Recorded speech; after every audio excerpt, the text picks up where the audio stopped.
Iran के राष्ट्रपति इब्राहिम रईसी और विदेश मंत्री हुसैन अमीर अब्दुल्लाहियन की हेलीकॉप्टर क्रैश में मौत हो गई। इब्राहिम रईसी रविवार को पूर्वी अजरबैजान प्रांत में बांध का उद्घाटन करके लौट रहे थे, तभी उनका हेलीकॉप्टर क्रैश हो गया। इस हादसे में राष्ट्रपति और विदेश मंत्री समेत 9 लोगों की मौत हो गई।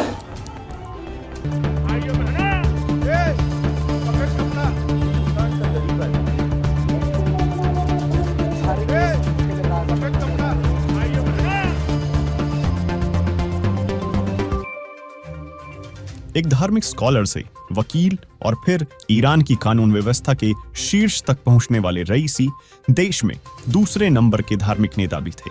शिया धर्मगुरुओं के पदों के क्रम में वे धर्मगुरु अयातोल्लाह से एक क्रम नीचे माने जाते थे। इब्राहिम रईसी ने जब जून 2021 में ईरान की सत्ता संभाली, तब उनके सामने घरेलू स्तर पर कई चुनौतियां थीं।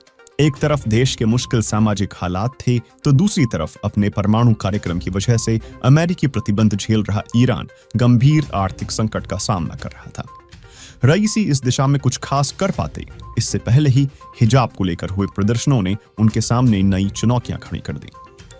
इसराइल पर हमास के हमले और उसके बाद इसराइल की सख्त सैन्य प्रतिक्रिया ने ईरान के लिए और मुश्किल हालात पैदा कर दिए। इस दौरान ईरान ने इसराइल के प्रति सख्त रवैया अपनाकर यह स्पष्ट करने की कोशिश भी की कि ये शिया बहुल देश अब मुस्लिम दुनिया का नेतृत्व करने के लिए तैयार है। इब्राहिम रईसी के शुरुआती जीवन पर नजर डालें तो उनका जन्म साल 1960 में उत्तर पूर्वी ईरान के पवित्र शहर मशहद में हुआ था। रईसी के पिता एक मौलवी थे। रईसी जब सिर्फ 5 साल के थे, तभी उनके पिता का निधन हो गया था। सिर्फ 20 साल की उम्र में ही रईसी को तेहरान के करीब स्थित कराज का महाअभियोजक नियुक्त कर दिया गया था। रईसी जब सिर्फ 25 साल के थे, तब वो ईरान के डिप्टी प्रोसिक्यूटर यानी सरकार के दूसरे नंबर के वकील बन गए थे। बाद में वो जज बने और साल 1988 में बने उन खुफिया ट्राइब्यूनल में शामिल हो गए जिन्हें डेथ कमेटी के नाम से जाना जाता है।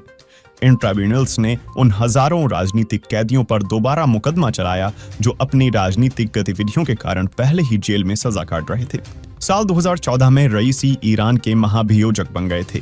ईरानी न्यायपालिका के प्रमुख रहे रईसी के राजनीतिक विचार अति कट्टरपंथी माने जाते थे। उन्हें ईरान के कट्टरपंथी नेता और देश के सर्वोच्च धार्मिक नेता अयातोल्ला अली खामेनेई का करीबी माना जाता था। वे जून 2021 में उदारवादी हसन रूहानी की जगह इस्लामिक रिपब्लिक ईरान के राष्ट्रपति चुने गए थे।